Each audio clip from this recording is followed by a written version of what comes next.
그리고 이스라엘 백성이 이 애굽에서 종살이를 하다가 가나안 땅으로 이제 들어가잖아요. 그 가나안 땅이 어디냐면 여기에 있는 요 지역이에요. 요 지역. 여기가 가나안 지역이에요. 여기 사해고 그 위에 조금 호수가 있어요. 그 갈릴리 호수입니다. 그래서 그거 왼쪽에 있는 요 지역이 가나안 지역입니다. 그러니까 굉장히 작죠. 우리가 보면은 뭐 우리나라 한 남한 정도 아마 그 정도 아마 넓이 비슷할 겁니다. 이 가나안 지역이라는 게. 그리고 이 이스라엘 백성이 어떻게 이 지역까지 들어가냐라고 했을 때 이렇게 가면은 제일 빠르겠죠. 그렇죠? 여기 있었으니까 이렇게 가면은 가장 빠를 거예요. 그런데 하나님께서 그렇게 인도를 하지 않으셨습니다. 그 성경에 보면은 이 사람들이 이렇게 가다가는 가나안 사람들 이 그 거인들이잖아요. 거기에 이제 겁에 질려 가지고 안 들어가겠다, 나 애굽으로 돌아가겠다 할까 싶어서 바로 이쪽으로 들여보내지 않으신다라고 기록을 해놨습니다. 그래서 어떻게 하시냐면 이렇게 돌리세요. 이렇게 돌리셔서 이렇게 들어가게끔 하십니다. 그럼 왜 구태 이쪽으로 돌리시는가? 뭔가 하실 일이 있는 거예요. 이쪽에 이제 시내산인데 이 시내산으로 불러들이셔서 이곳에서 성막을 짓게 하시고 율법을 주시고 그 다음에 이제 여기 들어갈 채비를 하게끔 하시는 겁니다. 그래서 이 시내산에서 그런 일이 있었던 거예요. 그래서 이제 이 사람들이 이제 시내산까지 이제 오는데 애국 군대가 막 쫓아오죠. 그래서 홍해를 건너서 시내산으로 오는데요. 여러분들 저도 예전 그렇게 생각했었는데 흔히 생각하는 게 홍해를 건넜다고 하면은 뭐 이런 데를 건너거나 아니면 최소한 좀 이런 정도는 건너지 않았을까라고 생각을 하는데요. 사실은 그렇게 큰 바다를 건넌 게 아닙니다. 여기 보면 여기 끝에 자락에 사실 여기 좀 더 이렇게 튀어나와 있는 데가 있거든요. 다음 사진 보면 되겠네. 예. 여기 보시면은 애굽에서 나와가지고 이게 이거 아까 그림 확대한 겁니다. 근데 여기 보면은 그 홍해 두 귀가 있잖아요. 이 귀에서도 제일 위쪽 지역에 이렇게 조금 튀어나와 있는 데가 있어요. 이 지역을 가르고 내려온 겁니다. 이쪽 지역이 한 수심 한 30에서 뭐 80m 정도 된다라고 그 당시에 그렇게 봐요. 그래도 어쨌든 굉장히 깊은 깊이죠. 30에서 70m만 해도 그 바다를 가르고 이제 이쪽으로 이제 시내산으로 오게 됩니다. 그래서 이제 여기서 나와서 2달 만에 이제 시내산에 도착을 해요. 그래서 여기서 이제 나오게 되는 이야기, 그 시내산에 도착할 때까지 그게 출애굽기에 나오죠. 그 출애굽기 전반부가 그 내용이고 출애굽기 후반부에서는 여기 시내산에 온 다음에 하나님께서 성막을 지으라 그러세요. 근데 뭐 어떻게 지어야 될지 알아야 지을 거 아니에요. 그래서 먼저 성막의 설계도를 보여주시는 대목이 나오고 바로 이어서 성막을 그것대로 지었다라는 내용이 나오는 게 출애굽기 후반부입니다. 그래서 여기 시내산까지 올 때에 한 2개월 만에 오고 이 시내산에서 한 1년 정도 있으면서 그 설계도도 받고 성막도 받고 율법을 받아요. 십계명을 비롯한 율법들, 많은 율법들이 있습니다. 뭐 정결법이니 성결법이니 제사법이니 우리 레위기 한번 맥적이 한 적 있죠? 그것도 다 이 시내산에서 주신 거예요. 1년 있는 동안에 그 중에 다 주신 겁니다. 그래서 여기에서 그렇게 하고 이제 출발을 해서 이제 가나안 땅 들어가야 되잖아요. 근데 이렇게 이렇게 올라가는데 여기 가데스 바네아라고 하는 중요한 지역이 있어요. 왜 중요하냐면은 역사적 의미가 있기 때문에 그렇습니다. 이 가데스 바네아가 쫙 잘 올라와 가지고 여기까지 한 1년 정도 걸렸거든요. 여기서부터 여기까지 오는데 1년 걸렸어요.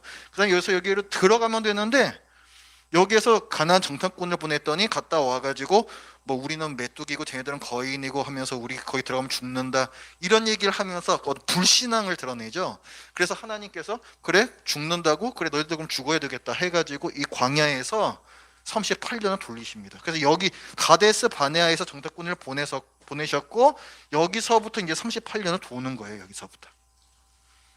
이게 뭐 바람광야, 그다음에 성경에는 신광야도 있는데 진광야인데 원래 진광야, 신광야는 원래 여기고 어쨌든 그렇게 38년을 돌다가 그 다음에 이렇게 해서 여기 사해가 있는데 요거 오른쪽으로 치고 올라가서 여기 나라들 한 두어 개 박살내고 이 땅 점령하고 그 다음에 요거 요단강을 건너서 가나안 땅으로 이제 들어가요. 그래서 여기서 나와가지고 여기서 올 때까지가 출애굽기, 그 다음에 여기서 뭐 많은 율법들을 받았다, 그게 레위기, 그 다음에 여기서 출발해서 돌다가 이제 여기 정도까지 이제 오는 거, 요게 이제 신명기, 아니 민수기 이렇게 됩니다. 그럼 여기서 또 이제 또 그 1세대들이 다 죽었잖아요. 그 2세대들 율법을 다시 교육을 하거든요. 그게 신명기 이렇게 되는 거예요. 그래서 우리가 오늘부터 배울 이제 민수기는 이제 여기서 출발하는 거예요. 여기로 출발해가지고 광야를 여행해서 가나안 땅으로 들어가는 여정이 되겠습니다. 그러니까 이거 주요 배경이 어디겠어요? 광야가 되겠죠.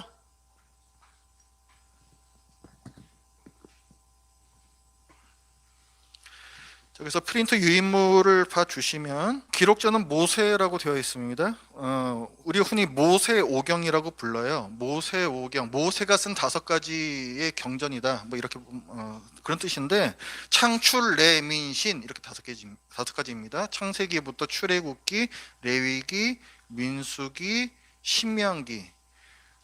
요거를 이제 모세가 기록했다라고 보는데. 사실 이 전체를 모세가 기록한 건 아닙니다. 이 기록에 보면은 이를테면 뭐 모세가 죽은 기록도 나오고요. 이 후대에 나오는 어떤 지명들도 여기에 나와요. 아직 이 시대에는 없었던 지명들이 나온다는 거죠. 그 얘기는 뭘 얘기하는 거겠습니까? 원래 어떤 골자가 있었고 나중에 내용이 조금 추가된 부분이 있다라는 거예요. 근데 그렇다고 해가지고 그게 뭐 이제 그 어떤 정경을 어떤 그런 권위를 위협한다라든가 그런 건 전혀 아닙니다. 하나님께서 그런 과정들을 통해 가지고 이 성경을 좀 더 정확하게 다듬어 가시는 거죠. 그래서 이 전체적으로는 이제 어떤 모세가 기록을 했고 또 그의 어떤 같은 생각 갖고 있는 사람들이 썼다고 해서 기록자를 모세라고 봐요. 자, 민수기라는 책 제목은 어디서 나왔는가? 이게 영어 혹시 뭐 NIV 성경 같은 거 갖고 계신 분들은 보시면은 이게 넘버스라고 돼 있어요. 넘버스. 그러니까 숫자들이라는 얘기인데요. 이게 어디서 나온 거냐면은 그 민수기 1장 그 2절에 보면은 너희는 이스라엘 자손의 모든 회 중 각 남자의 수를 그들의 종족과 조상의 가문에 따라 그 명수대로 계수할지니 이렇게 나오는데 그 명수대로 할 때 그 명수라는 단어 그거를 그러니까 원래는 이게 그 구약 성경이 그 히브리 성경이잖아요. 얘를 갖다가 이제 그 헬라어로 이제 번역을 하는 게 70인 성경이라는 겁니다. 근데 그 70인 성경으로 번역을 할 때 제목을 여기서 그 명수라는 단어에 해당되는 그 단어를 갖고 왔어요. 그리고 그 성경을 영어로 번역을 할 때에 그걸 이제 명수에 해당하는 넘버스라고 이제 번역을 한 겁니다. 우리나라 성경도 그냥 뭐 외국에서 들어온 성경이잖아요. 그걸 번역한 거잖아요. 그래서 그 넘버스 그걸 그냥 번역을 해가지고 민수기 백성의 숫자라는 뜻이에요. 백성의 숫자. 백성의 숫자. 백성의 숫자를 세는 게 민수기에는 2번이 나오거든요. 첫 번째는 이제 오늘 본문에 나오는데 지금 어디 있다 그랬어요? 시내산에 있다 그랬죠? 거기서 가나안 땅 들어가야 되죠? 그런데 전쟁을 해서 거기 원주민들 이기고 들어가야 돼요. 그래서 군대를 조직해야 되기 때문에 도대체 군대가 몇 명인지 알아야 될 거 아니에요. 그래서 수를 셉니다. 그래서 전쟁 목적으로 세는 첫 번째 수를 세는 게 나오고 뒷부분에 가면은 나중에 저기 그 이제 요단강 건너가기 전에 2세대를 대상으로 또 숫자를 한번 세요. 그럼 왜 세냐면은 들어가서 땅을 정복한 다음에 땅 배분을 해야 되잖아요. 근데 원칙이 뭐냐면 인구가 많은 지파에는 넓은 땅을 준다입니다. 그러려면 인구조사 해야죠. 그래서 인구조사를 해요. 땅 배분을 위해서 인구조사를 한번 더 합니다. 2번 인구조사하는 기록이 이 민수기에 나와요. 그래서 백성의 수를 센다라는 의미로 민수기라는 제목이 붙어 있습니다. 민수기는 왜 쓰여졌는가라고 할 때 일단 아까 우리가 얘기한 모세오경이라는 큰 맥락 안에서 우리가 봐야 돼요. 물론 더 큰 맥락이 있지만 이 모세오경은 모세가 썼다 그랬잖아요. 모세가 지금 누구랑 같이 있습니까? 애굽에서 탈출해내온 이스라엘과 함께 있죠. 모세의 임무는 뭐예요? 이스라엘을 데리고 가나안 땅에 들어가는 것입니다. 근데 문제는 뭐냐면 이스라엘 백성이 애굽에서 아주 430년을 살았는데 그동안에 우상을 섬기는 문화에 쩔어 있습니다. 이집트는 온갖 신을 다 섬기는 그런 나라였어요. 그 다음에 이제 갈 데가 어디예요? 가나안이잖아요. 가나안 땅도 역시 우상을 섬기는 사람들이 사는 지역이었습니다. 그러니까 이 이스라엘 사람들의 이 사고는 어떻게 지금 형성이 되어 있을까요? 이 세상에는 많은 신들이 있다, 이렇게 알고 있겠죠. 그렇죠? 하나님께서는 그런 사고를 갖고 있는 상태에서는 가나안 땅에 들어가 봐야 의미가 없다고 보시는 겁니다. 그럼 뭐 이방 민족과 똑같은 거죠. 뭐가 다르겠어요? 하나님만이 참 신이시다라는 사실이 굉장히 중요한 거죠. 그래서 그거를 모세를 통해서 백성들에게 알려주시는 게 모세오경이에요. 그래서 우리는 이 창세기부터 쭉 읽어 나가잖아요. 시간순으로 하나님이 뭐 선지를 창조하셨구나, 그다음에 뭐 아브라함 부르셨구나, 그를 통해서 어떤 민족을 이루셨구나, 이렇게 하는데 사실은 하나님께서 기록하게 하신 목적은 그 거꾸로예요. 이스라엘 민족을 이미 구원하셨잖아요. 이들 들여보내셔야 되잖아요. 이들한테 지금 필요한 게 뭐다? 하나님만이 참 하나님이시다라는 사실이에요. 그래서 거슬러 올라가서 태초에 하나님이 천지를 창조하시니라. 오직 하나님만 참 신이시라는 걸 알려주는 거예요. 그래서 이 모세오경은 그런 맥락, 그런 교훈을 주려는 그 맥락 가운데 있다. 그리고 민수기도 그 중에 일부분이다. 그거를 기억을 하시기 바랍니다.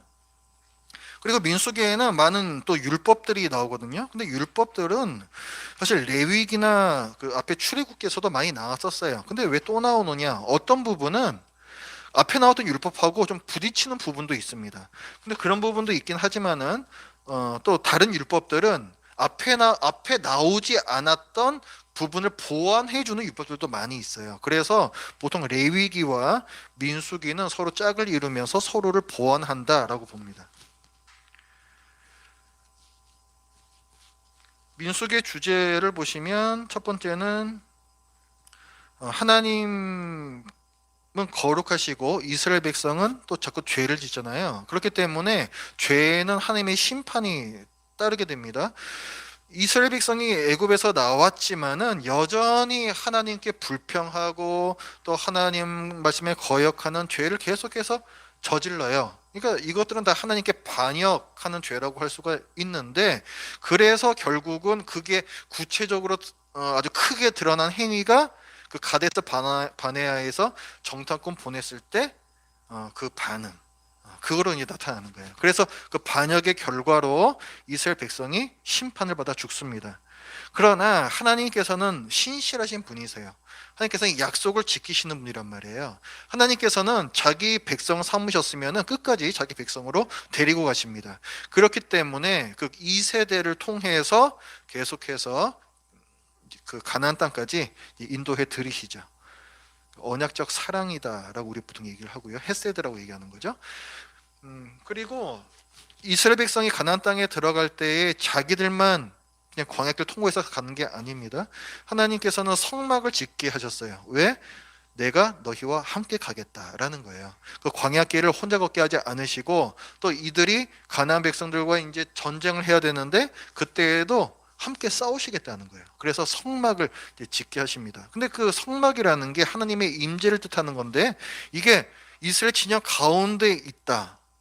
굉장히 위험한 겁니다. 왜 위험한 거냐면은 이스라엘들은 죄인이잖아요. 그런데 거룩하신 죄를 참지 못하시는 하나님께서 그 중앙에 계시다라는 것은 언제라도 이스라엘이 진멸될 수 있음을 뜻하는 거예요. 그래서 사실은 뭐 오늘 본문 그 1장을 보면 오늘 설교에서는 얘기 안 할 건데 이제 뭐 사실은 그 레위 지파를 제외하고 나머지 지파들을 계수를 하거든요. 그 레위 지파는 왜 군대로 안 나가느냐? 얘네들은 할 일이 있어요. 그 성막에서 봉사하고 여러 가지 뭐 제사를 지내고 이런 일들을 해야 됩니다. 이게 왜 중요한 거냐면 사실 이스라엘이 멸망당하는 거는 어떤 다른 민족하고 싸우다가 멸망당하는 것보다 하나님께서 치셔서 진멸당하는 것이 더 훨씬 더 위험한 거예요. 그렇기 때문에 그 레위 지파를 따로 구별해 내 놓으신 겁니다. 하나님께서, 거룩하신 하나님께서 이스라엘, 죄를 짓는 이스라엘 진영 안에 거하실 수 있도록 제사도 지내고 또 여러 가지 교육도 시키고 이제 이런 일들을 하는 사람들이 레위인들이에요.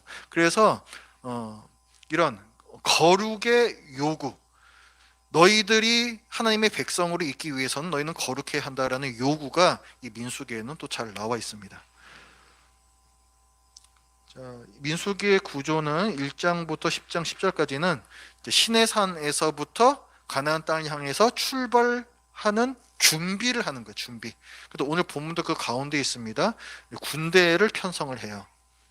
싸울 준비를 하는 거죠. 그다음에 뭐 이제 율법도 더 주시고, 그다음에 그 이후부터 12장 16절까지는 그 가데스 바네아, 아까 그 역사적으로 중요한 위치라고 했던 거기까지 가는 얘기가 나오고, 그 다음에 이제 정탐꾼 보내가지고 이제 그 하나님께 어떤 그 반역하는 그런 언행을 통해 심판을 받죠. 그래서 13장 1절부터 19장 22절까지가 거기서부터 이제 뺑뺑이 38년 도는 거, 그 이야기가 나오고, 그 다음에 모압 평지까지 이제 올라갑니다. 요단강만 건너면은 바로 가나안 땅이 되는, 그게 22장까지 나오고, 그 다음에 끝까지 모압 평지에서 일어난 일들, 이런 식으로 시간 순으로 구성이 되어 있습니다.